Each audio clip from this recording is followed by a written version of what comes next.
তুই ম্যাথ করবি একটা, ম্যাথ করবো 10টা। তুই যা করবি তুই আমাকে জাস্ট একটা জায়গায় বিট করতে পারবি না, সেটা হলো আমার ওয়ার্ক এথিক। এই জায়গায় আমি সাইকো, মানসিক রুগী। আমি মরার আগে পর্যন্ত কাজ করবো। এই মেন্টালিটি নিয়ে যদি আগাও, লাইফে কোনো জায়গায় আটকাবা না, সর করে পার হবা। আর যার মাথার মধ্যে এই আফসোসটা থাকে, আল্লাহ আমার ভাগ্য কেন ভালো না, আমার ব্রেন কেন ভালো না, আমার লাইফে কেন এত প্রবলেম, এগুলোতে তোমার কোনো কন্ট্রোল নেই। You only have the control over your work ethic, over your dedication, over your focus. জীবনে একটা ভালো স্টুডেন্টের কাছ থেকে, তোর যে ক্লাসের টপার না, ওর কাছে যা পা ধরে ভিক্ষা চাইবে, মামা তুই বল তুই কেমনে করিস, জীবনে বলবে না। বরঞ্চ যেগুলো তোর ক্ষতি করবো ওগুলা বলবে। কোনো ভালো স্টুডেন্ট, কোনো সফল মানুষ চায় না আরেকজন সফল হোক। সোজা বাংলা কথা বলি, এই দেশ 17 কোটি না, এখন 20 কোটি হয়ে গেছে, ঠিক আছে? 20 কোটির দেশ, এখানে 1% মানুষ সফল। এখানে মনে করো বেকার, লাখ লাখ শিক্ষিত বেকার, গ্র্যাজুয়েট MBA BBA ধারী বেকার, বেকার একদম ফাঁস বেকার, 1 টাকা কামাই নেই। এই জায়গায় কেউ চায় না যে তুমি সফল হও। কেউ অরিজিনাল সিক্রেটটা শেয়ারই করবে না, যে সে কতক্ষণ করছে, কত কষ্ট করছে, কত স্ট্রাগল করছে। ও চাই না তুই ভালো কর। আর লাগে না তো, হবে না। আর টাকা দিয়ে কি করবি?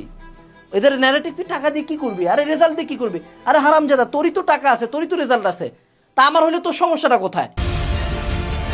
তোমাদের ব্রেনে একটা গার্বেজ কিছু হারামজাদা পীর ঢুকাই দিছে যে তোমাকে একটা চ্যাপ্টার খুব ভালো মতো পড়তে হবে। দেখো, এরা এতটাই নিকৃষ্ট মানে মানুষ যে নিউটনিয়ান মেকানিক্স বা নিউটনীয় বলবিদ্যার উপর 30 ঘন্টার ক্লাস দিছে। একটা জিনিস বুঝ বাবা, তুই যদি নিউটনীয় বলবিদ্যার উপর 30 ঘন্টা ক্লাস করিস, তুই কিন্তু জাস্ট একটা সৃজনশীলের প্রিপারেশন নিছিস। একটা সৃজনশীল আর 2টা MCQ। This is not a very good chapter. এত মানে এমন বাপ কোনো চ্যাপ্টার না যে 30 ঘন্টা লাগে। অর্গানিক কেমিস্ট্রি হলে মানতাম, এটা তো সেপারেট জিনিস।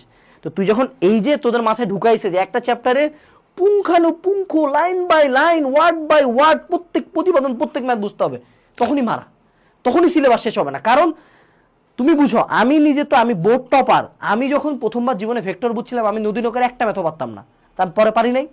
তোমার ব্রেন কখনো একবারে সব ইনফরমেশন একদিনে হবে না। যে গোটা পৃথিবীর সবচেয়ে ভালো সাইক্লিস্ট, সেও প্রথম দিনে সবচেয়ে ভালো সাইকেল চালায়নি, বছরের পর বছর চালায় ওই জায়গায় গেছে। অর্থাৎ তুমি যদি প্রথম দিকে টার্গেট করো যে সিলেবাস শেষ হবে, প্রতিটা টপিক, প্রতিটা ম্যাথ পারবো, তাহলে হবে না। প্রথমে কেতাব স্যারের সাথে উদাহরণের ম্যাথ করছি, তারপর না অনুশীলনের ম্যাথগুলো করা সাহস হবে। তুমি যদি শুরুতেই টার্গেট করো উদাহরণ অনুশীলনী মিলায় 300 ম্যাথ আমি করবো, একটা ম্যাথও পারবা না। তোমার ব্রেন আগেই টায়ার্ড, ওরে বাবারে ভাই এত দূর, ঠিক আছে? তো এই জায়গায় 100%-এর দিকে যাওয়ার দরকার নেই। একটা চ্যাপ্টার যদি 60-70ও বুঝছো, 60-70% পারো, ডান, আসসালামু আলাইকুম, ধন্যবাদ, ডান, ওই চ্যাপ্টার ডান। প্রথমে আগে শেষ করো, তারপর আমরা সেকেন্ড টাইম থার্ড টাইম যখন বই শেষ করবো, তখন দেখবা টাক টাক করে জিনিসপাতি মিলতেছে।